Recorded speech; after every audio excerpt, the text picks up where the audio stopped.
for being here tonight. My name is Sebastian. And I'm Adaeze. And we, as co-producers, would like to introduce RC Players' first ever Charcuterie show. Today we'll see 5 scenes, some adapted from works and others written by our members in a collective array, kind of like a charcuterie board. Every scene will leave a different taste in your mouth, but before you sit down and enjoy it, there are some warnings that you need to be aware of. The collection of scenes will contain alcohol use, verbal descriptions of bullying, including brief violence, marital discourse, flashing lights, mentions of death, and suicidal ideation. We will also rehash which of these scenes have these specific warnings, if you'd like to stay seated for some scenes and not much others. Like every green screen before a movie always says, viewer discretion is advised. We'd also like to mention that we are in a theater, so we'd appreciate it if you could avoid eating or drinking during the show. Also, we'll have actors coming in and out of the aisles, so make sure all of your person and belongings are kept inside of your seats and do not obstruct the aisles in any way. In addition, please keep all electronic devices turned off and put away. And please, no flash photography at any point during the show. Again, thank you for being here tonight. And enjoy!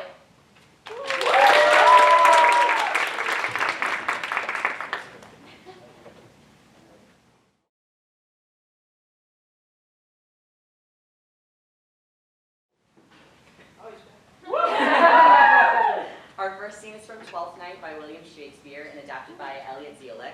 In this scene, we find Sir Toby, Sir Andrew, FESTE the Fool, and Maria all aching to prank Malvolio and make a fool out of him. Ultimately, they decide to do the unthinkable, make him think Lady Olivia is in love with him and that she has some very odd requests.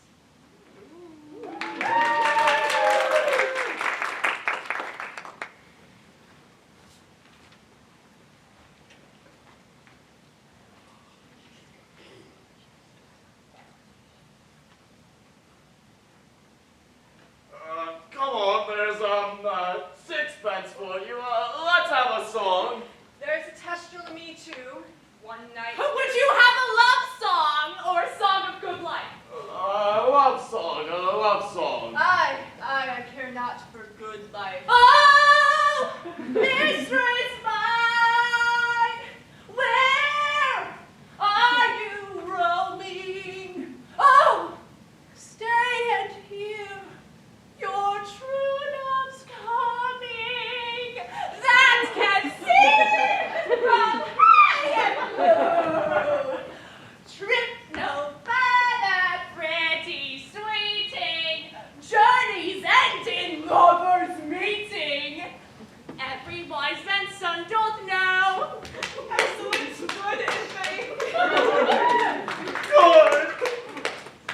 What a caterwauling do you keep here? If my lady had not called up her steward, Malvolio, and bid him turn you out of doors, never trust me. My lady's a Catalian. We are politicians. Malvolio's a Pegaranzi, and 3 merry men me we. Am I not consanguineous? Am I not of a blood? Tilly Valley. Beshrew me, the knight's an admirable fooling. Aye, he does well enough if he be disposed, and so do I too. He does it with a better grace, but I do it more natural. Hush, for the love of God, My masters! Are you mad? Or what are you? Have you no wit, no manners, nor honesty, but to gabble like tinkers at this time of night? Is there no respect for place, persons, nor time in you? We did keep time, sir, in our catches. Sneak up! Oh, Sir Toby, I must be round with you. My lady made me tell you that, though she offers you as her kinsman.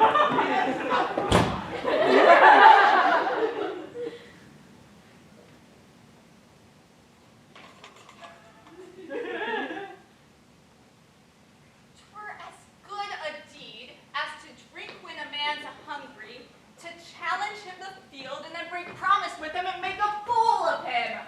Do it, knight, I'll write thee a challenge, or I'll deliver thy indignation to him by word of mouth. Sweet Sir Toby, be patient for tonight. For Monsieur Malvolio, let me alone. with him. He thinks with excellency that it is his ground of faith that all that look on him love him. And on that vice in him will my revenge find notable cause to work. What wilt thou do? I will plant in his way some obscure epistles of love, wherein by the color of his beard, the shape of leg, the manner of his gait, the expression of his eye, forehead, and complexion, he shall find himself most feelingly personated. I can write very like my lady, your niece. On a forgotten matter, we can hardly make distinctions of our hands. Excellent! I smell it of ice. I have it in my nose too. He shall think by the letters that thou wilt drop that they are from my niece and that she is in love with him. My purpose is indeed a horse of that color. Your horse, that would make him. That will be admirable. I will plant you two, and let the fool make a third, where he shall find the letter. Observe his construction of it. For this night, to bed, and dream on the event. Farewell. Good night, Penthesilea.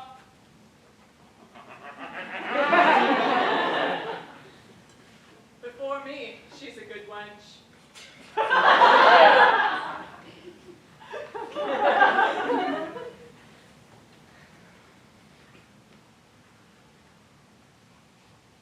To anger him, we'll have the bear again, and we shall fool him black and blue.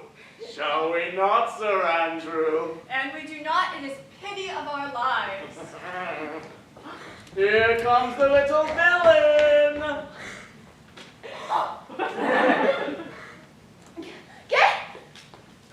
Get all you three into the box tree. Malvolio is going down his luck. Observe him, for the love of mockery, for I know this letter shall make a contemplative idiot of him.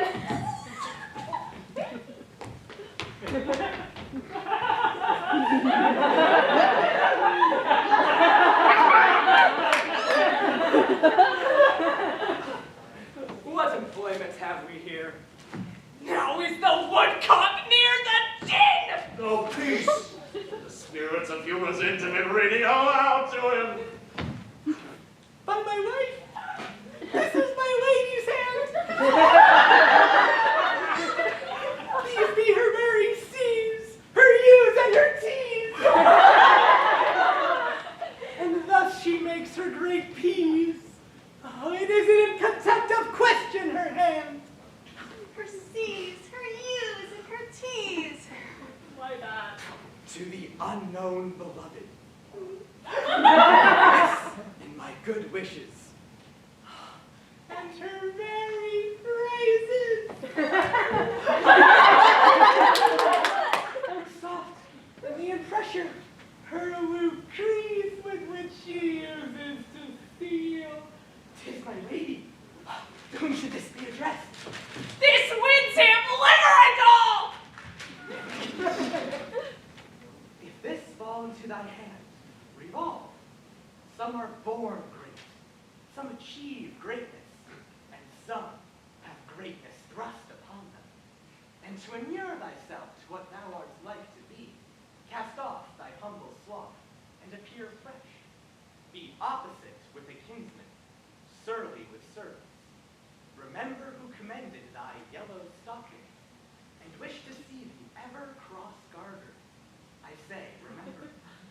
Go to, thou art made, if thou desirest to be so. If not, then let me see thee a steward still, the fellow of servants, and not worthy to touch fortune's fingers. Farewell. She that would alter services with thee, the fortunate unhappy. I do not now fool myself to what imagination gave me, but every reason now excites me to this, that my lady loves me! She did commend my yellow stockings as of late. Did praise my leg being cross-gartered. Oh, I thank my stars. I am happy. I will be strange, stout, in yellow stockings and cross-gartered. Even with the swiftness of putting on, oh,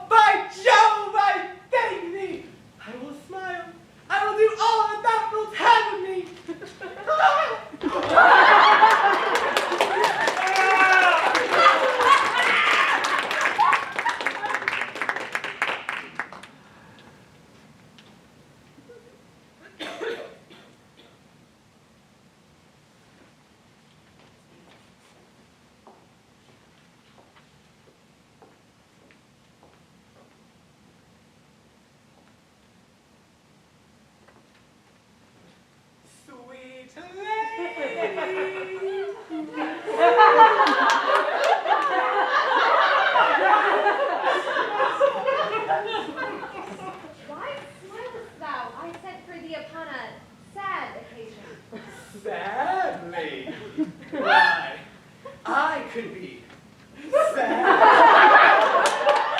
It does make for some.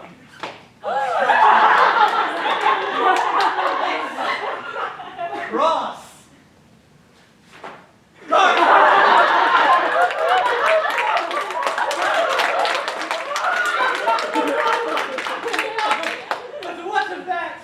If it please the eye of one, then it is with me as the very true sonnet is. Please one, please all. Why, how dost thou, man? What is the matter with thee? Not black in my mind, though yellow. My yellow in my legs. It did come into his hands, and the commands shall be executed. I believe we both know the sweet Roman hand. Wilt thou go to bed, Malvolio? To bed?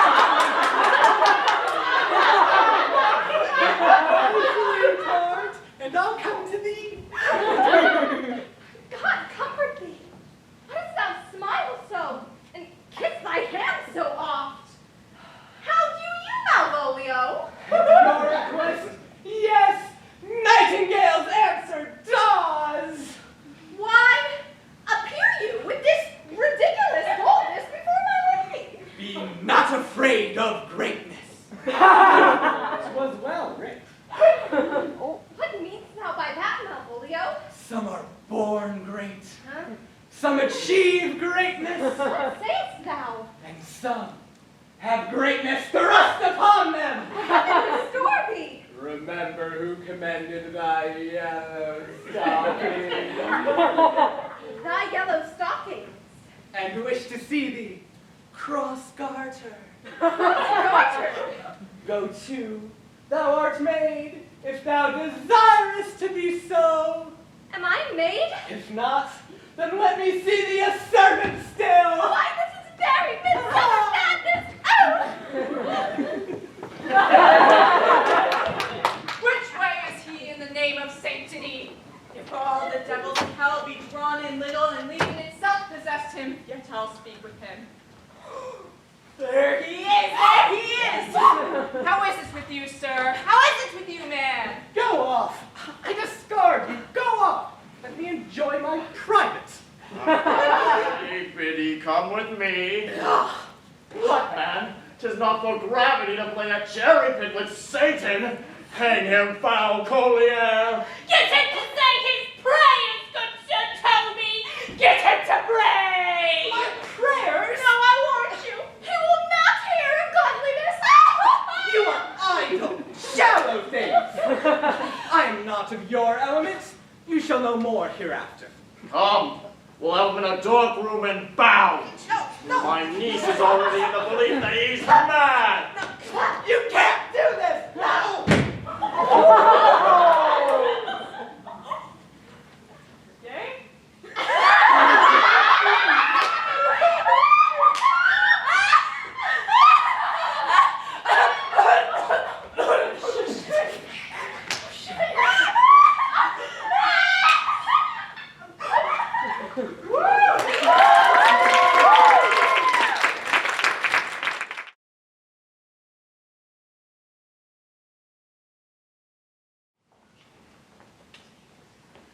Our next scene is called Fortuna Rising, an original scene written by Roma Uzzaman. In this scene, Goddess Fortuna tampers with the fates of two characters by the names of You and Me. You is a young adult of many talents, and Me is always chasing you around. This scene will feature flashing lights.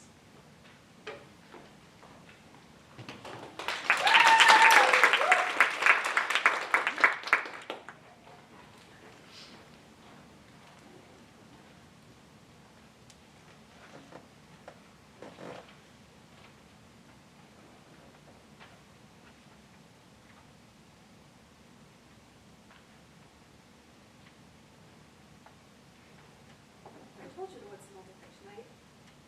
I can hear the sea on the shoreline just over the hill. The birds are whispering, but the squirrel is insignificant. world that you and I are. You know, you never answer me anymore. Are you sick of me? I'm sick of you too. I smell bonfire smoke. Do you smell that? Of course you don't. Hey, calm down. Where are we? Who cares? God, never regretted going to a party more. It was your idea to come here. Yeah, I'm not known for my good ideas. You're the only one who thinks that. Everyone else in town thinks you're a genius. Well, maybe we as a town should be known for our intellect then. Hey, I smell like you. Don't think me, please. I am perfectly content to live here for the rest of my life. you can't be that modest. It's been a long time since I've been such real people. I mean, you've got prospects. You can go anywhere you want. Yeah, maybe where I want to be is right here. Is it? Can it be? If you're going to leave, it might as well be sooner rather than later. I keep telling you, I'm not leaving. I don't plan to. You don't know that. Plans can change. See, when you ask why we don't hang out anymore, this is why. Because you don't listen. You're too caught up with what's going on inside your head to listen to what I have to say. Why did you invite me here? You don't like parties. I don't like parties. I don't know. Do you remember when we were let go? And the wind felt like it was the end of the world. I'm going home. Fine.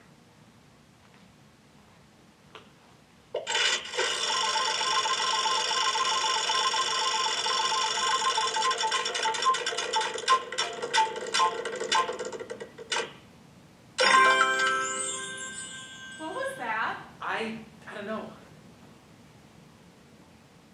It's been a long time since I've tried to be fake, hasn't it, Prometheus? I've forgotten it's all I meant to do. You're still holding on to me. Oh, sorry. What are you doing? I don't know.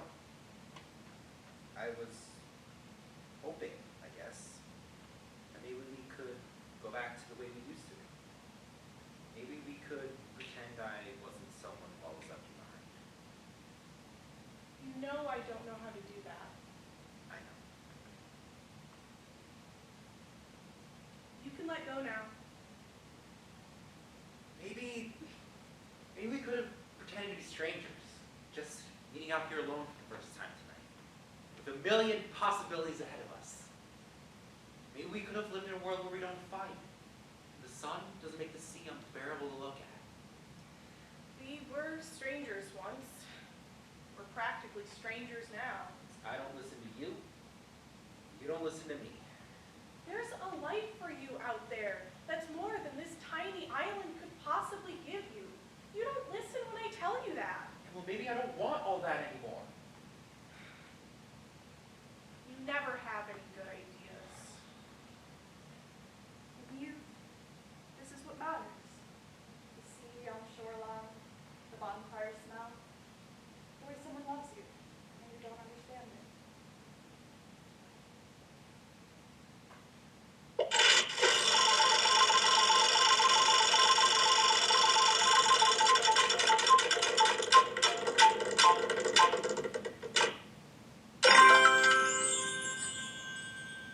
And if we were real strangers tonight, how would we meet?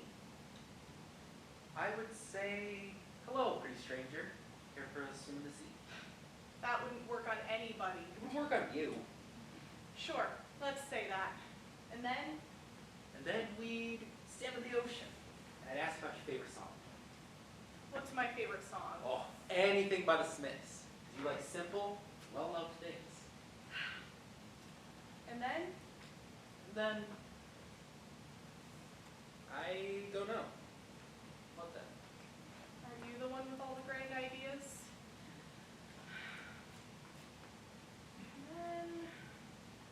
And then we go home and do it all again the next day. You think so? You don't want to? Of course I do. Of course, you know how these stories end.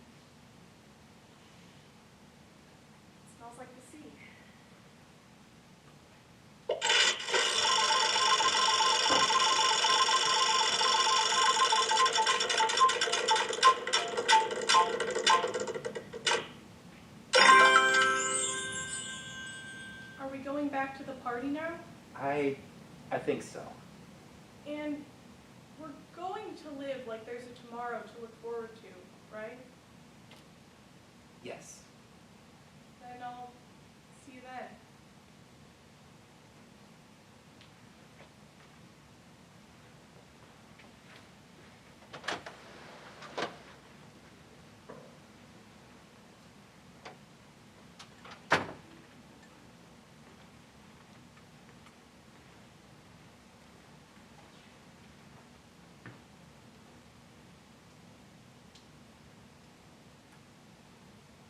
Job to do, Fortuna.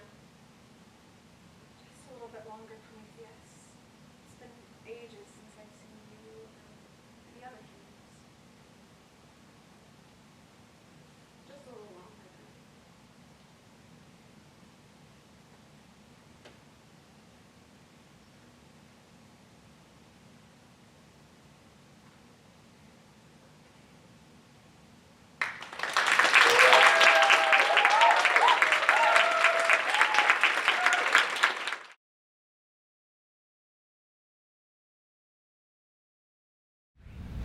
I told you the wood smelled different today. You can hear the sea on the shoreline just down the hill. The birds are whispering that this world is insignificant. This world that you and I have borrowed. You know, you never answer me anymore. Are you sick of me? I'm sick of me too. I smell bonfire smoke. Do you smell that? Of course you don't. Hey, calm down. Where are we? Who cares? God, I've never regretted going to a party more. It was your idea to come here. Yeah, and I'm not known for my good ideas. You're the only one who thinks that. Everyone else in town thinks you're a genius. Well, maybe we as a town should be known for our intellect then. Hey. They smell like youth, don't they, Prometheus? I'm perfectly content to stay here for the rest of my life. You can't be that modest. It's been a long time since I've listened to real people. I mean, you've got prospects. You could go anywhere you want. Maybe where I want to be is right here. Is it? Can it be? If you're going to leave, it might as well be sooner rather than later. And I keep telling you, I'm not leaving. I don't plan to. You don't know that. Plans can change. See, when you ask why we don't hang out anymore, this is why. Because you don't listen. You're too caught up with what's going on inside your head to listen to what I have to say.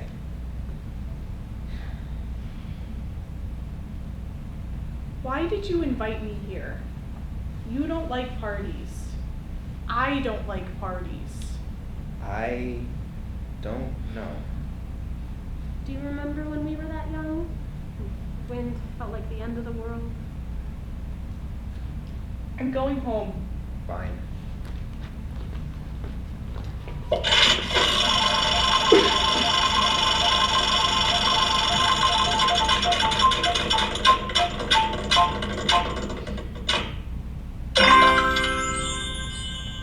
What was that? I don't know. It's been a long time since I've tampered with fate, hasn't it, Prometheus? I'd forgotten it's all I meant to do. You're still holding on to me. Oh, sorry.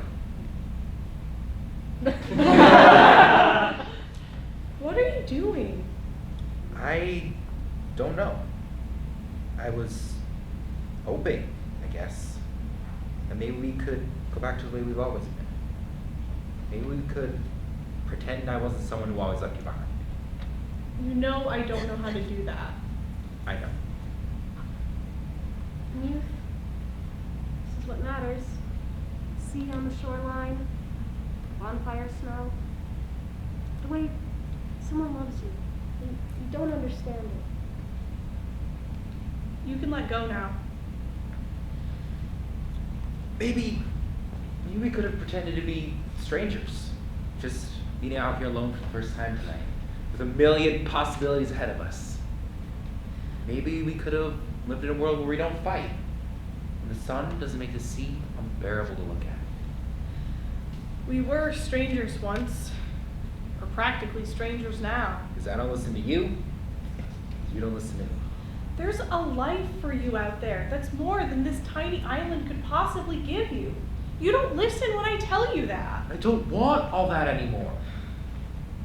You never have any good ideas.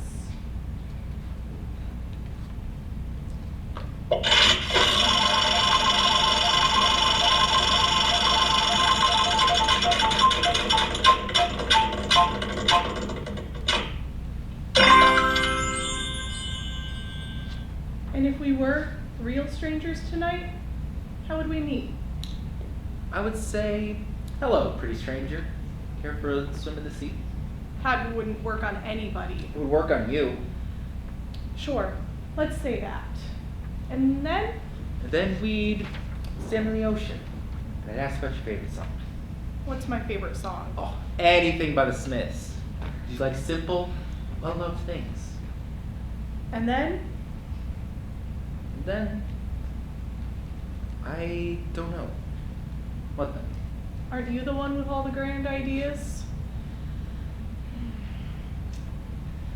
And then we'd go home and do it all again the next day. You think so? You don't want to? Of course I do. Of course, you know how these stories end. It smells like the sea.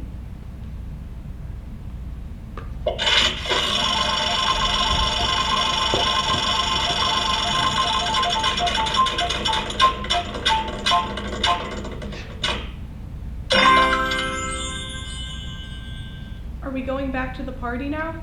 I think so. And we're going to live like there's a tomorrow to look forward to, right? Yes. Then I'll see you there.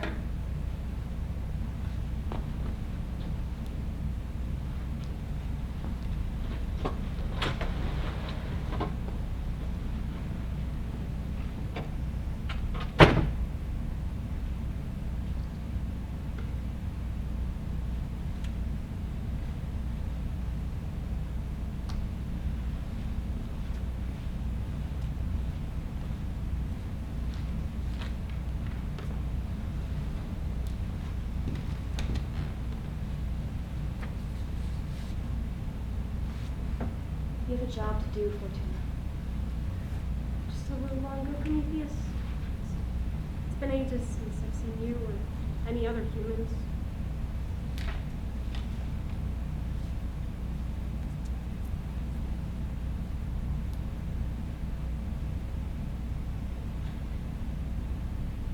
Just a little longer.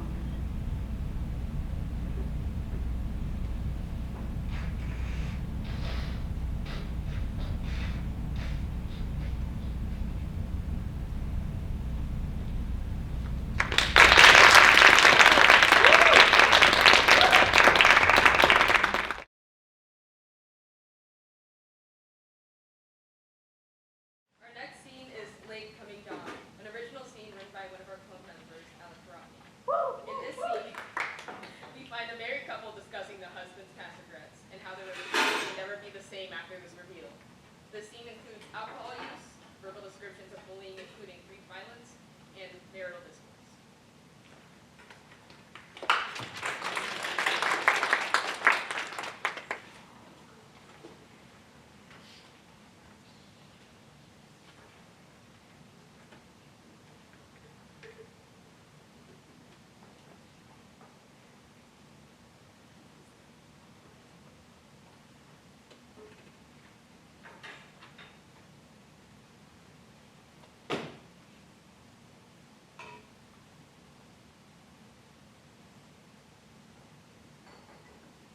Hey, honey. Hi. Are you cooking dinner? Yes. Wonderful. Hon, are you drunk? Yeah, I'm sorry, baby. It's okay. I thought you didn't like drinking. Terry brought drinks tonight. I didn't want to be rude, so I had some. Do you need I'm me to fine. bring you anything? No, I'm fine, baby. I promise. Okay, well dinner's just started. What is it? I already ate. You can save it for later. Are you sure? I'm sure, hon. Okay.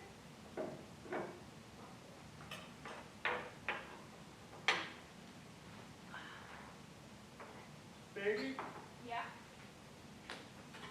have I mentioned I love you? Once or twice. Well, I do. I love you. I know you do, silly.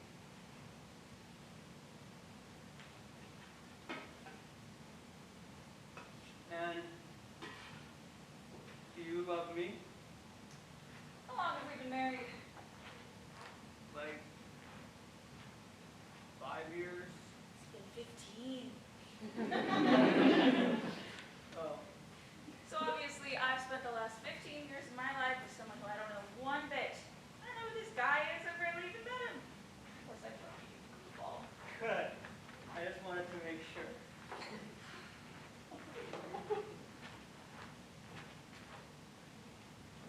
What's this? It's called water. Help you think straight.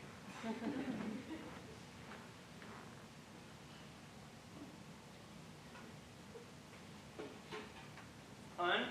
Yeah? Do you believe people can change? Well, sure. Really? Yeah, I mean, everybody changes whether they want to or not. Just like, What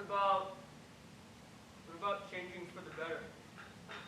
well, I suppose that takes more work.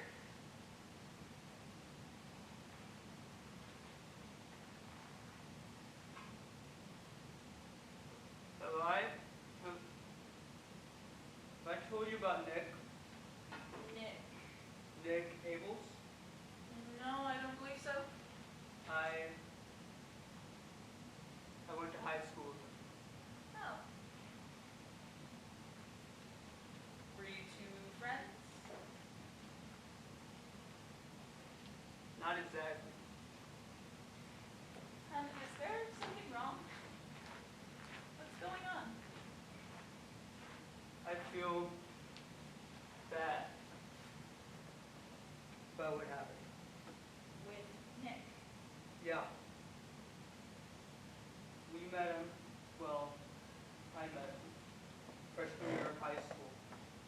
He was different, to say the least. He had a high-pitched, squeaky voice, always wore polka dots. He was a nerd, I guess. Didn't take long for everyone to start picking on him. Came to ask of everyone's jokes, and I was one of them. You were one of the bullies? Yeah. I bullied him, I guess.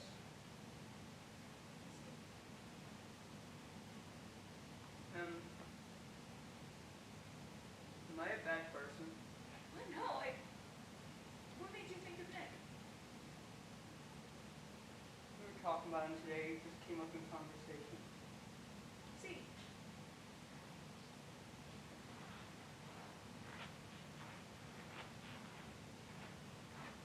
It wasn't that much. What? The picking on him. It wasn't that much. It was bad, but it wasn't that much. Okay. We thought it was funny at the time. What happened tonight? What did everyone say about Nick?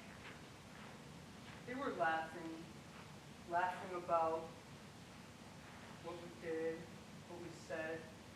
They were drunk, I know, so they weren't thinking about what they were saying, but I didn't see how bad it was until I heard it from their mouths. And you started drinking with him? Yeah. I remembered the things we used to call him. They laughed when they said those words. I remember calling them those names. I thought it was funny, and I guess they still think it's funny. I think you need to stop hanging around those guys. They're not bad guys, Justice, I promise. They're clearly getting to your heads. Don't talk to them anymore.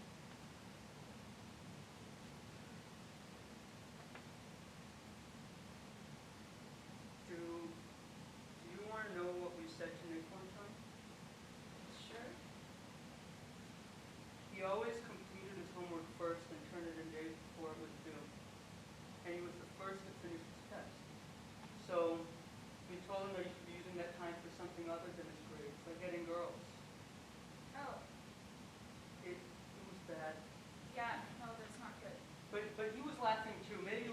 nervous. I don't know. Maybe he was.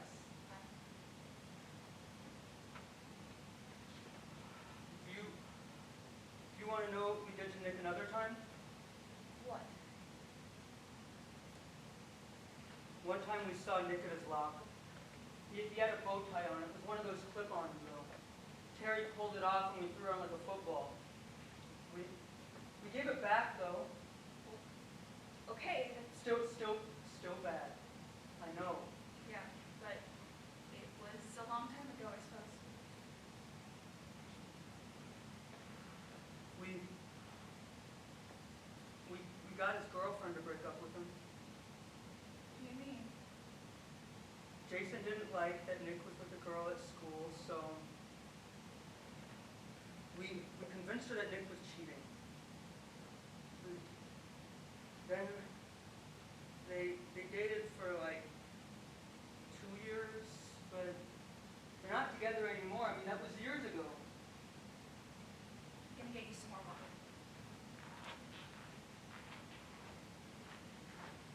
Then there were the nerd flyers and the marching band pranks and the pantsing that one time. Huh? Those were the things we did to him. Why? It was funny at the time. Marshall, He was laughing too. Marshall, I don't want to talk about this anymore. I'm sorry, baby, I'm sorry.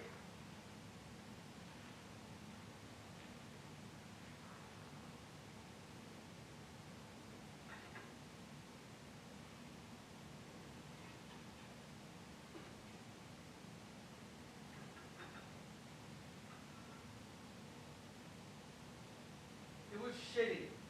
I know. It was bad. It was all bad. I don't like that I had any part in it. I think you need to go to bed. I hated it when Terry and everyone was talking about it tonight. Did you tell them to stop? No, I didn't say anything. Why are you so hung up about this? I don't know. Did you and Terry do anything else tonight? There was something else, I know. Why can't you let this go?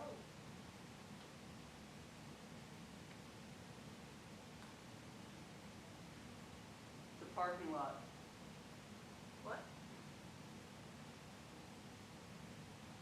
Before homecoming,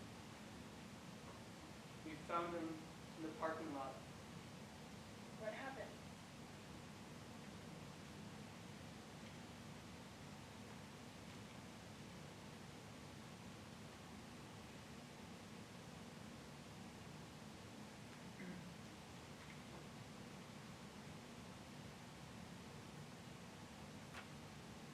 How long was he out of school for? A few weeks.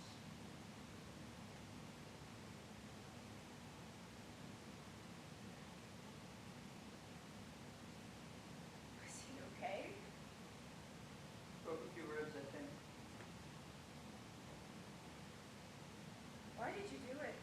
I didn't. Well, I was there, but Terry threw him to the ground. If you were a part of it, why?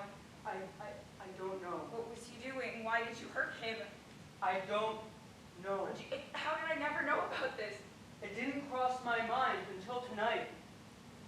Do you realize how serious that is? Yes. I You know. could have killed him. We weren't thinking straight. You had no reason to do that to him. It's horrible.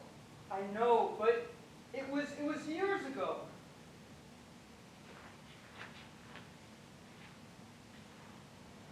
How long did this go on for?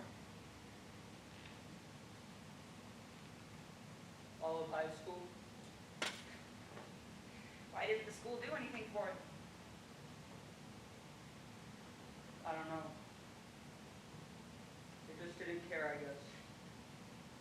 My God. I know. And I just realized how bad it all was tonight. They were laughing and talking about it like it was nothing, still laughing about Nick and how he was such a... how stupid he was. But it was so long ago, right? Do you realize how awful that is? Yes. No. You don't know, Marshall. Didn't you know I was bullied mercilessly in high school? Constantly.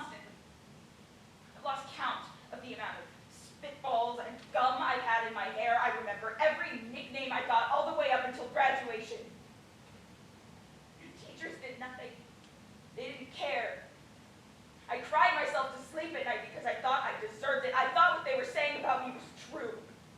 If even one of those bullies had realized that what they were doing was wrong and stood up for me, I would have felt like I mattered to someone. I would have spent so many years being so insecure that I couldn't get one fucking sentence out of my mouth. I would have had classmates that I could call friends, that I could go out with on Saturday nights and reminisce about all the good times we had in school. So don't tell me that you know how awful the things you did were. Don't tell me that you know what they went through.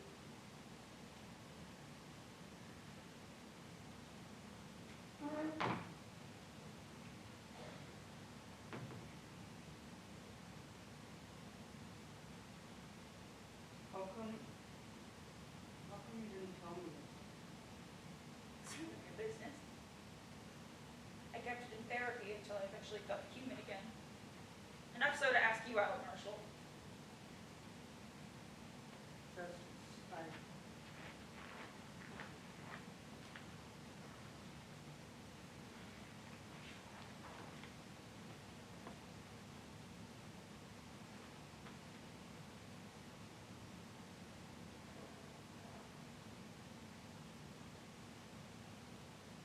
Found him on Facebook. I wanted to see if he was doing okay, so I looked him up. He seems to be doing okay.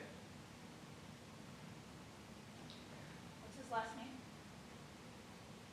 Abels.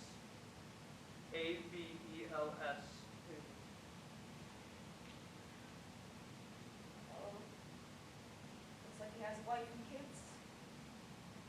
He's a business consultant.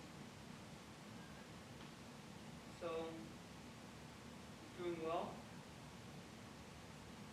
I guess so.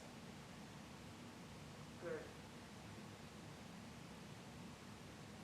I think I want to meet him.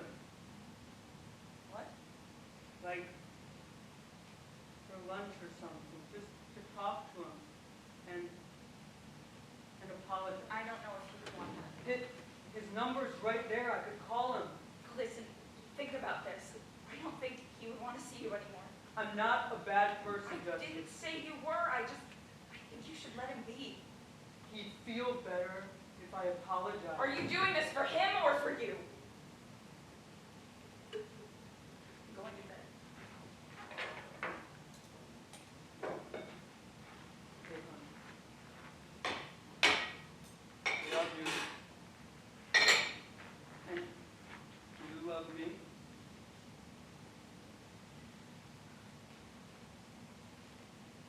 Yes.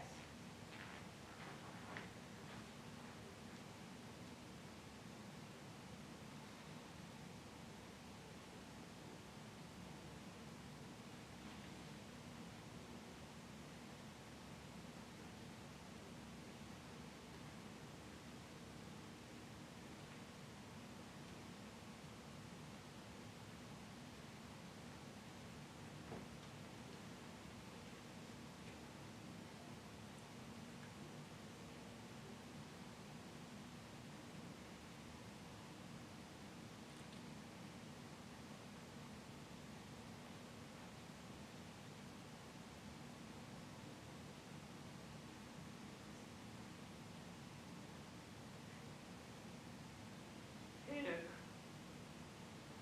I don't know if you remember me. My name's Marshall Moore. We went to high school together. I don't know if you remember, but I was a pretty big asshole to you back then. I just wanted to say that I'm really sorry for everything that we did. I was just wondering if you wanted to get something to eat sometime and just talk about everything. No worries if not. Well, anyways, I hope to hear from you soon. Bye, Nick.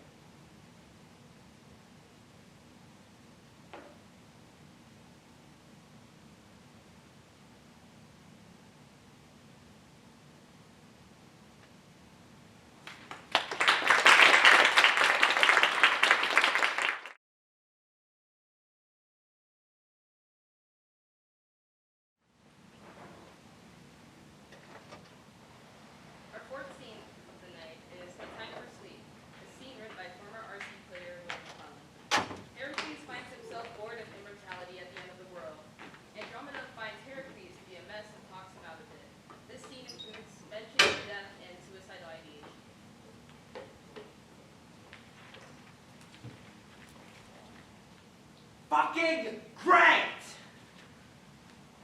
This is what I get for heroism, huh? Forever and ever and ever of absolutely fuck all to do! Great reward, Dad. Thanks.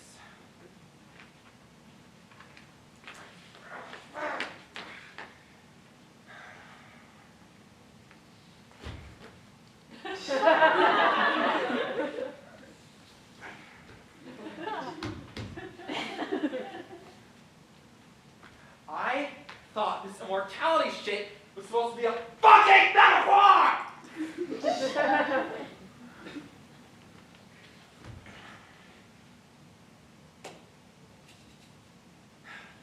I didn't ask for everlasting life, you know.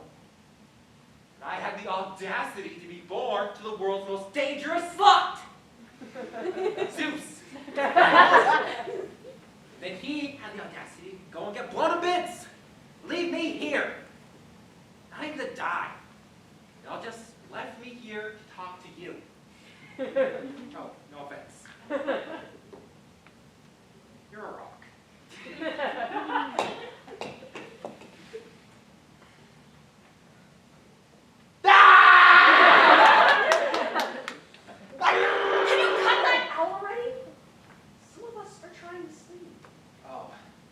You.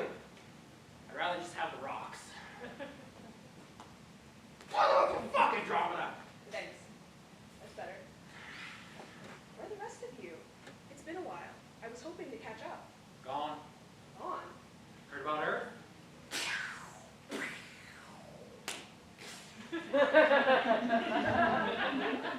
Gone.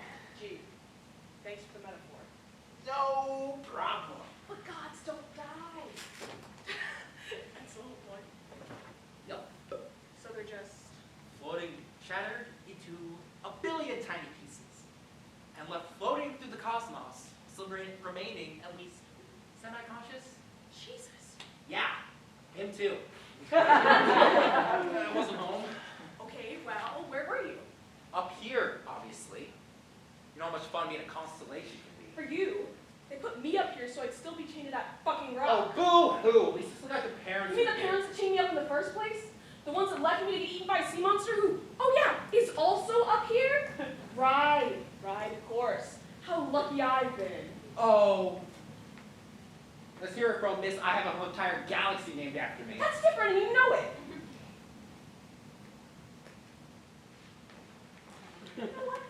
You keep dealing with your shit. Bye, Harry. No, wait! Oh, now you care. Can we just talk for a second? Oh, what? I don't know. Mortality or whatever.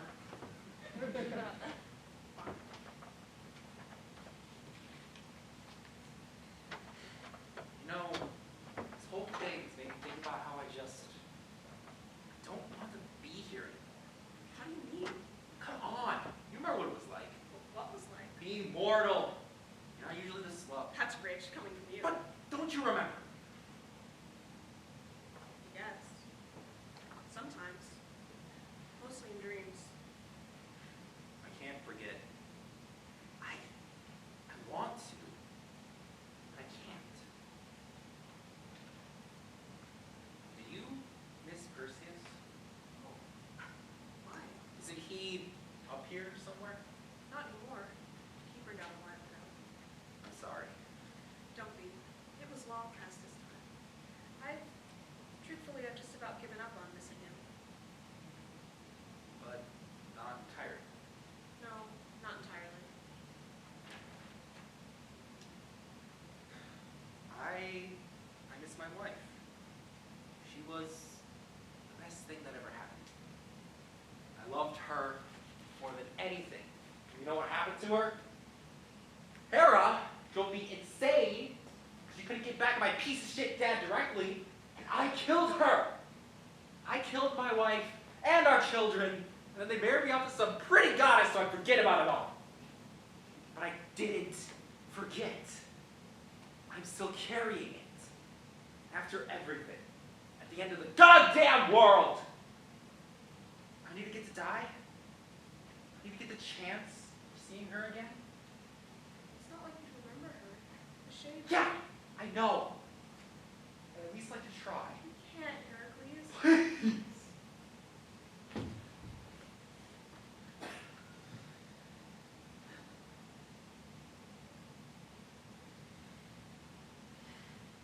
Can you blind me? What? I don't want to see anything Be serious. You've already got one blind asshole drunk on self-importance up here. You don't need it. I've seen too much. Smelled too much. Touched and tasted and felt for billions of years. And I'm tired. And I'm overstimulated. I'm older than I've ever been. Just, I want it to end. Blinding yourself isn't an answer to your problems. Why not? God, Heracles, you think I haven't been exactly where you are? You think I haven't considered trying to just delete myself so I can stop the grief? Of course I have. Everyone up here has. But you have to keep dealing with it. That's all we can do up here until our own stars die. So what you're gonna do is buckle down and try to make something good out of it. You're going to talk to me, and the twins, and Kaitlyn. You know, I'd wanted a lecture. I've just gone to him. My point is, you're not alone up here. Anyways, there's more beauty in the universe than what you've seen in your tiny corner of it. You have to open your eyes, Heracles, not close them. Have you ever seen a black hole? Or the birth of a star? The Horsehead Nebula is lovely this time of year. Yeah, thanks, Andromeda, but I'm exhausted. Have you tried sleeping at all?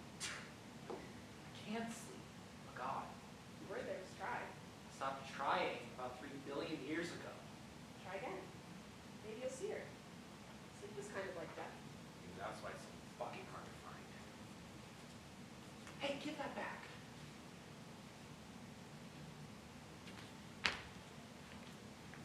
Lay down. Are we seriously doing this right now? You heard me. Lay down, or I'm leaving you here to wallow by yourself.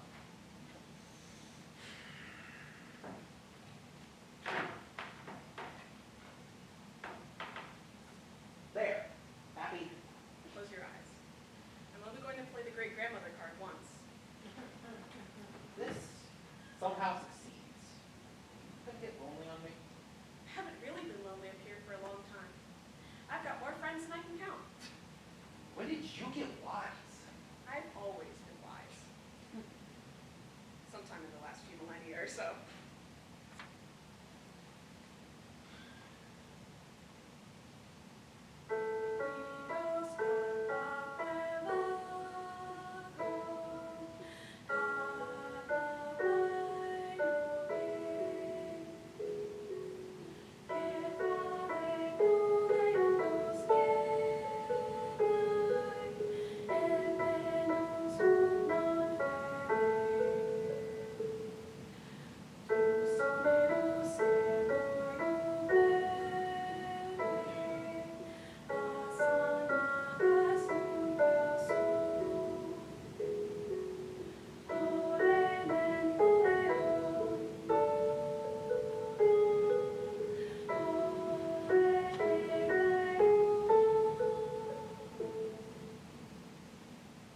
Good night, Heracles.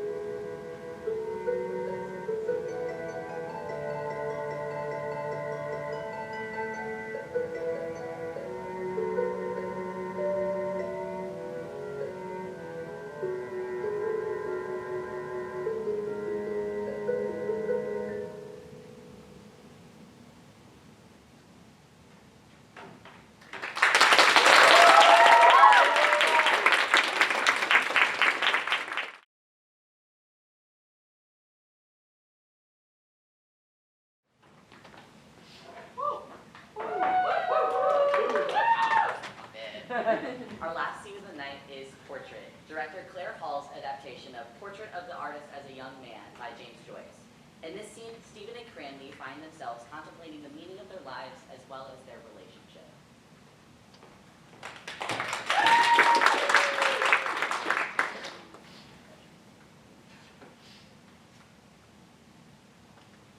That blithering idiot Temple. I swear to Moses I'll be the death of that fellow one day. Cranley, I had an unpleasant quarrel this evening. With your people? Yes. About religion? Yes. My mother wishes me to make my Easter duty. And will you? No, I won't. You realize you've said this before. I mean it now. Hell, Stephen, you're an excitable bloody man. Do you know that you're an excitable man? I dare say I do. And you know that many people have their doubts, even religious people, yet they overcome them and push them aside. I do not wish to overcome them. Oh. Don't, please. We cannot discuss this question if your mouth is full of chewed fig. Depart from me, ye cursed, into the everlasting fire! Do you not fear that these same words may be spoken to you on the day of judgment? And what is offered to me on the other hand? An eternity of bliss with the Dean of Studies? Ah, but remember that he would be glorified. It is a curious thing, do you know, how your mind is supersaturated with the religion in which you say you disbelieve. Did you believe it when you were in school? I'm sure I did. And were you happier then? Happier than you are now, for instance? Often happy, often unhappy. I was a different person then. Someone else. How? Someone else? What do you mean by that? I mean that I was not myself, as I am now, as I had become. Not as you are now, not as you had become. Let me ask you something. Do you love your mother? I'm not sure what your words mean. Have you never loved anyone? Do you mean women? I'm not speaking of that. I ask you if you've ever felt love towards anyone or anything. I tried to love God. Seems now I failed. I tried to unite my will with his will, instant by instant, and in that I did not always fail. Perhaps I still could, if only... Stephen, your mother. Has she had a happy life? How do I know? How many children had she? 9 or 10. Some died. And your father, well, I don't want to pry into your family affairs, but what does he do now and when you were growing up? He has been at times an oarsman, a tenor, an amateur actor, something in a distillery, a politician, and is at present a praiser of his own past. Your father must have gone through a great deal of suffering. Do you not wish to save your parents from suffering more, even if, or would you? I would if I could. Then do so. Do as she wishes you to do. What is Easter duty to you if you disbelieve? It is form, nothing else, and it will set her mind at ease. Stephen, whatever is unsure in this dunghill of a world, a mother's love is not. And what she feels, little though you seem to understand it, it is real. Jesus, too, seems to have treated his mother with scant courtesy, and we apologize for him. And now you're comparing yourself to Jesus. Ever occurred to you that Jesus was not who he pretended to be? What, have I shocked you? Yes, somewhat. Why? If you are so sure that our religion is false and that Jesus was not the Son of God. I never said I was sure. So is that why you will not communicate? Because you're not sure of that either? Because you feel that the host may truly be the body and blood and not a wafer of bread? Because you fear that it is so? Yes, I feel that, and also I fear it. I fear many things. Dogs, horses, thunderstorms, the sea, firearms, country roads at night, a bit of bread, yes. And perhaps that most of all. Could we walk?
tell me, Stephen, what is in this world that you would look upon with love?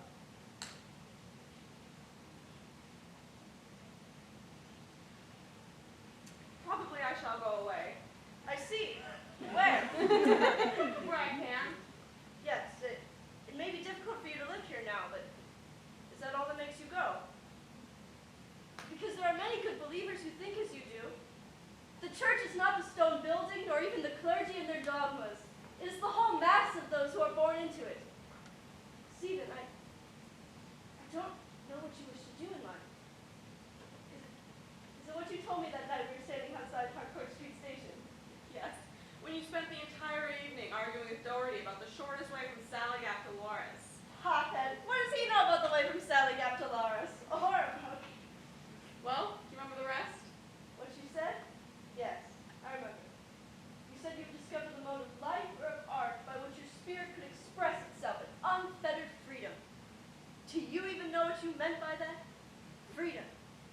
And yet you are not even free enough of yourself to commit a sacrilege. Would you steal? I would beg first. Lie? Covet? Take the name of the Lord in vain? Cranley. Would you lie with a woman?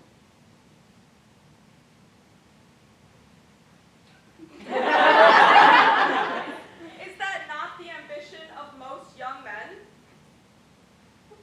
Look here, Cranley. I have told you what I would do and what I would not do. I will tell you what I will do and what I will not do. I will not serve that in which I no longer believe, whether it call itself my home, my church, or my fatherland. And I will express myself in some mode of life or art as freely and as wholly as I can, using for my defense the only arms which I allow myself to use: exile and silence. Exile and silence. You poor poet, you. You made me confess these things to you, as I have confessed so many other things. Yes, my child. I have confessed what I fear to you, but I will also tell you what I do not fear. I do not fear to be alone, or to be spurned for another, or to leave behind whatever it is that I have to leave. And I am not afraid to make a mistake, even a great mistake, a lifelong mistake, and perhaps as long as eternity, too. Alone. Quite alone. You have no fear of that. And do you know what that word means? Not only to be separate from all others, but to not even have one friend. I will take the risk. And to not even have one person, who would perhaps be more than a friend, more even than the noblest and truest friend a man ever had. Of whom are you speaking?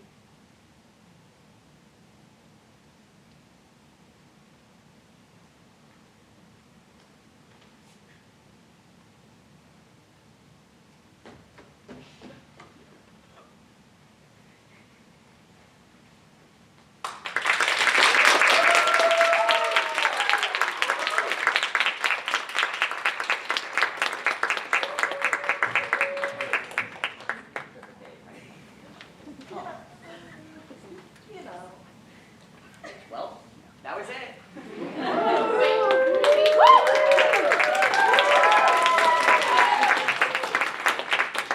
What happens with Stephen and Cranley? Does Heracles ever get better? Does Malvolio get punched in the face like he deserves? Who knows? After all we get is a taste of each scene. Like, that's kind of the point.